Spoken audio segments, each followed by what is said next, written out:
Now, what of Edwina? Let's discuss her. Now, this was shocking to me. I had no idea. Did you know that Edwina is a descendant of the Native American princess Pocahontas?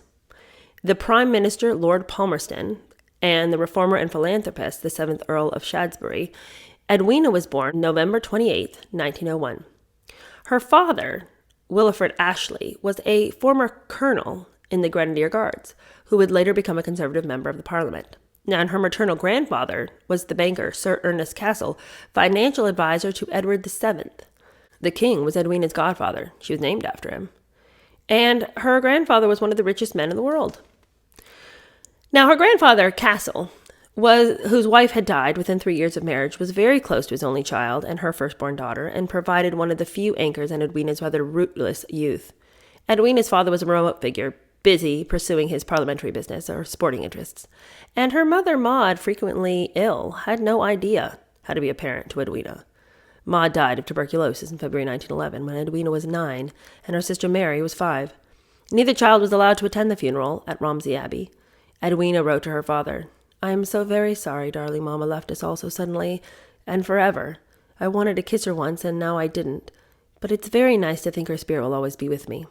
She never spoke of her mother again in public. How sad.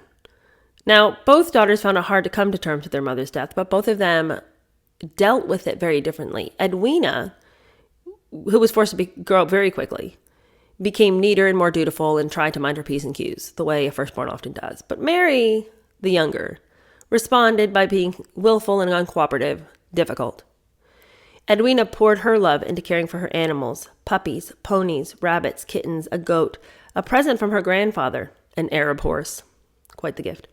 Educated at home, she was a conscientious and organized student who by the age of 10 could read German, write in French, and play the piano. She had a particular love for geography, noted one biographer. Maps fascinated her. Talk of distant lands gripped her attention, and she would read travel books voraciously. But then, we need a maternal spirit here, right? Somebody's got to take care of these children. So the situation improved dramatically with the arrival of a new governess, Laura Deveria, in September 1912. Young, warm-hearted, and fun, she made lessons interesting, and the two girls adored her. But their happiness did not last long. No. Wilfred, the father, was lonely, and of course he needs companionship also, and he needed a wife for his political career, so he remarried. Unfortunately, his choice was less than impressive. He met Molly Forbes Semple on the political circuit. And Molly was completely inept at the life that she was now going to lead. But they married weeks after she had secured a divorce from her naval officer husband. She quickly made herself unpopular with everyone through her bossiness and sensitivity in attempts to make changes, from replacing the brocade wall coverings at the family home in Hampshire Broadlands to strict new rules that the children should be sent to bed at 6:30. Lady, you just got here. What are you sending the kids to bed at 6:30? 6:30? Yeah, that would have been real unpopular.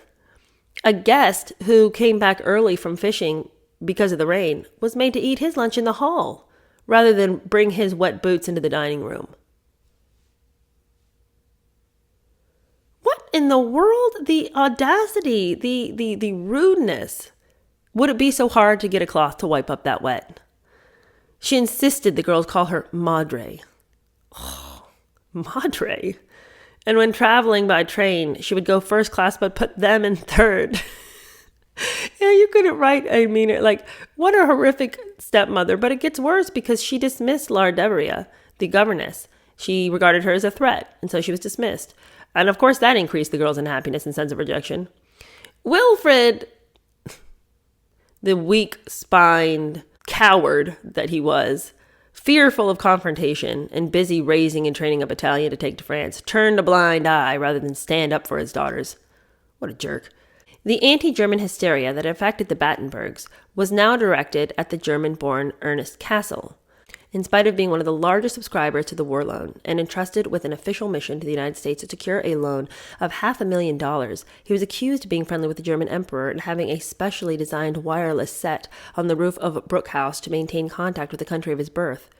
Sir George Macgill, secretary to the anti-German Union, brought a lawsuit to strip Cassel of his membership of the Privy Council. It failed. But for Edwina, like her future husband remembering his father's experiences, it was something she would never forget.